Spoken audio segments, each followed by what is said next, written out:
From the alley-oops at Kezar to the glory days at the stick. From who's got it better than us to brick by brick. It's always the 49ers way, from off-season to game day. Yeah, we talk back. It's the 49ers Cutback.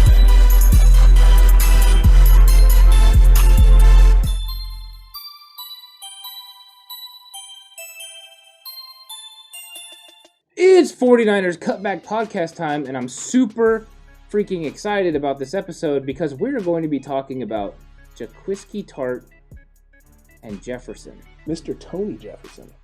Tony Jefferson. He's and fantastic. He's terrific. He is fantastic. Terrific. I will say that this is going to be a very close battle, and I cannot wait to get into this because this is a close one. We've been talking about some good ones, and this one might be one of the ones that reaches the top of the list because I think these guys are very comparable. We're starting to get into that point now where most of the position battle videos that we have coming out for you are big, huge position battles. These two specifically here, Tartt is a guy that is safety one for this team, right? He is slotted in at the safety spot as one of our starters. And Tony Jefferson is a guy coming in who has played a lot of safety in this league. He started a lot of games in this league, and by no means is this guy a slouch. They didn't bring this guy in to just sit behind Tartt. Tartt has an injury history. They brought this guy in to compete with Tartt for that number one job.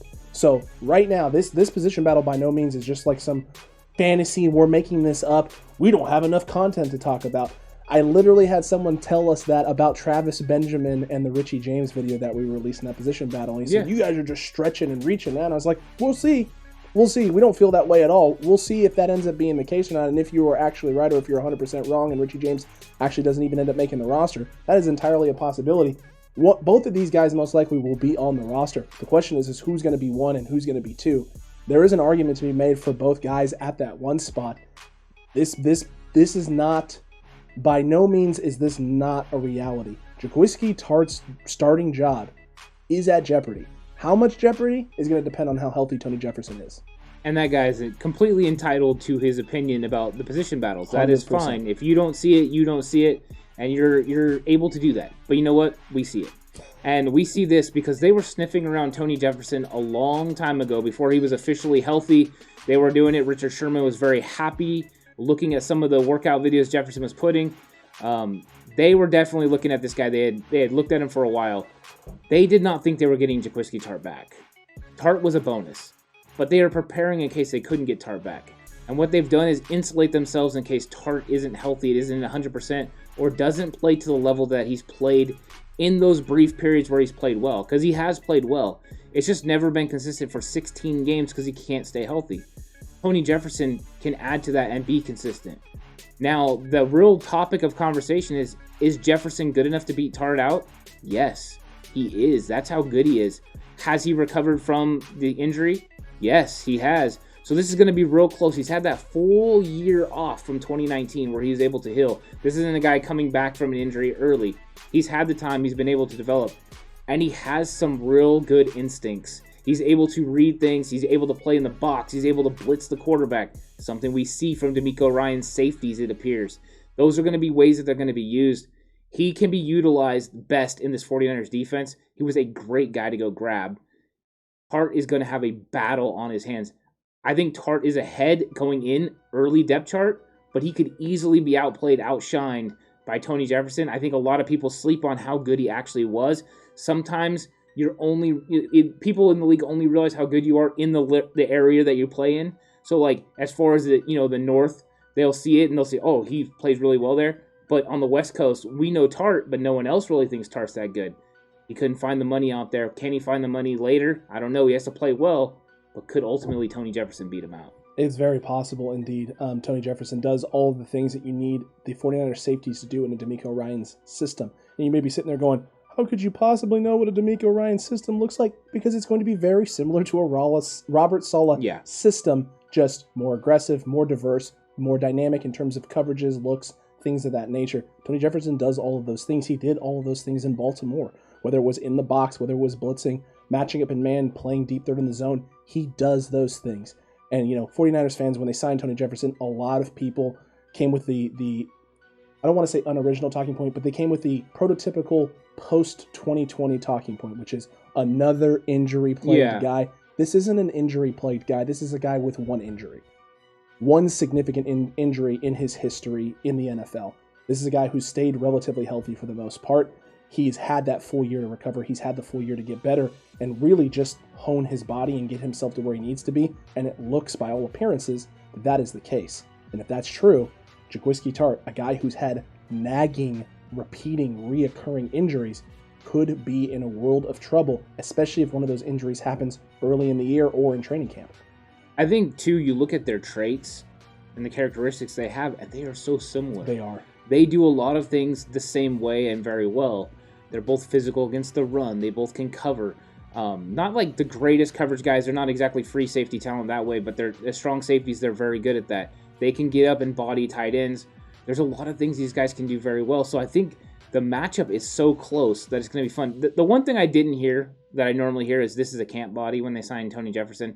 There's at least that respect for him. And I think anyone that actually goes into the film and watches him comes away thinking, oh my gosh, this guy was a great pickup. Not a good pickup, but an absolute great pickup for the 49ers. They get to put him in there. If he beats out Tartt, we improve the room. If he's sitting behind Tartt, we feel very comfortable that if something happens with Tartt, which unfortunately happens a lot, you are insulated and he's able to step in and you don't miss a beat. That's how close it is. I mean, this is a real battle. Jefferson, if he can play better in the pass game, if he can play better that way than Tartt, he will win this job. Yep. If he plays equal, they will give the job to Tartt because Tartt does a lot of things and he has a lot of chemistry with Jimmy Ward. So he has to unseat him, which is going to make a little bit harder for Jefferson to win this job. He has to actually unseat the incumbent, but he can do it. But if his coverage is on point and he's out there and he's making great plays against Ross Dwelley and George Kittle and covering the deep third when it's asked of him, he has a chance to make this team. 100%. He has a chance to not only make it, but to... Sorry, I said make the team. I mean, start. Take the job. You meant start. I got you. I'm on top Thank of it. Thank you. I Appreciate that. Man. No worries. That's what I'm here for. Right? People helping people. It's gotta love people helping people. It's just great. Look, man, Tony Jefferson is by no means a slouch. This is not a camp body. This is not any of those things like you said. This is a guy who is going to be competing and pushing. And you brought it up, and it's the best part about why the Niners signed Tony Jefferson and why the signing makes so much sense, is that if he starts over Tartt, secondary is better. If he's the backup to Tartt, the secondary is still better. He's still a better option than the guys that we had behind him before. This is a guy who was and still is a bona fide starter in this league. He could start for a host of other teams. He didn't have to come to San Francisco. Yeah. He could have gone to a place like the Jets or somewhere else and been a guy who got on the field. He chose to come here for a specific reason. One, the secondary room, being able to work with DeMeco Ryans. And two, this is a place where he knows what he has in that front seven. This is a great and elite front seven, which means for a guy like Tony Jefferson, who isn't necessarily the greatest athlete in the world and the greatest at certain areas, you don't have to be great at everything. You just have to be really, really good at what you can do and your strengths. And the front seven will take care of the rest and be able to hide some of those weaknesses. It's a perfect fit for him in San Francisco. As you said, when you look at Tartt and Jefferson on film, it's like a mirror. It's like watching the same guy out there. But yeah, this is a championship fight right here at this position battle because Tony Jefferson has to be completely better than Jaquiski Tartt if he wants that job. And that's how you know it's a scheme fit, because they're very similar to each other. And I just thought of what it would look like to have Jaquiski Tartt, Tony Jefferson, and Jimmy Ward on the field at the same time. It's crazy. If you were in a situation where it could be a run and pass, you could put two of these guys in the box, or you could play some games with them. That could be a lot of fun to watch. I think they have a lot of flexibility and they can do some specialty things with these guys, and that's what I'm getting excited about. Is not just the camp battle to see who actually wins ultimately, but also just thinking about the different things that they can do with them and how DeMeco Ryans can play with them in the system to be able to take advantage of offenses, tendencies and just really blow things up. That's what I want to see from this defense. Blitz a lot, blow things up, let these guys make split-second decisions, and then, make plays on it, because these guys are going to make mistakes. Offenses are going to make mistakes against these guys. Tony Jefferson is going to be somebody that causes turnovers. Tartt did in 2019. Jefferson can do it. If Tartt goes back to that, he wins the job. If he doesn't, Tony Jefferson might steal it. That door is going to get more than just creaked open. It's going to be wide open for Tony Jefferson. Oh, yeah, right now he's cracked. He's peeking through. Exactly. He's looking through. He's like, hey, this is available, right? I can win this job, right? And Tartt's like, maybe, I don't know yet. We're going to see. Training camp for these two is going to be extremely important. This is going to be a very fun training camp because while we just brought this one up, this isn't even the biggest position battle. No, and this is for a starting freaking job for this team on one of the best defenses in the entire NFL. This is going to have major impacts for the rest of the position battles too, across the board, top to bottom. So, man, this is going to be a fun one to watch. Indeed. Let us know what you think about these two and this position battle down below in the comment section right now. Are we blowing this out of proportion? You completely disagree with us? Or is this definitely one to watch and you're excited to see whether it's the inter scrimmage practice with the Chargers, whether it's preseason games itself and watching what these two can do? We want to hear from you. And while you're down there commenting away, don't forget to like the video. Don't forget to subscribe if you haven't already. Hit that notification bell. That way you're notified and here for all of our videos daily at 11 a.m. and those live streams at 5:30 p.m. Pacific time. Yeah, and go ahead and hit up the merch shop, 49erscutbackshop.com. Go get your merch. Get everything that you want to get. Also, if you like hard hitting, you like Tony Jefferson because this guy likes to lay the wood on people. It's going to be fun to watch. I can't wait to see him get out there smacking people. Him and Jaquiski Tartt are in a battle for their life. Who do you think is going to win? Let us know so we can have a conversation about this because I am curious what people's mindsets are about this and what their perspectives are. 100%. We want to hear from you. We want to have those conversations. We love talking about our 40 freaking Niners. True. That we do indeed. Get the shirt today. Man, I'll tell you what, Faithful. Flexing on them. It is. Super flex. This is exciting times for the Cutback. It's exciting times for all of you 49ers fans.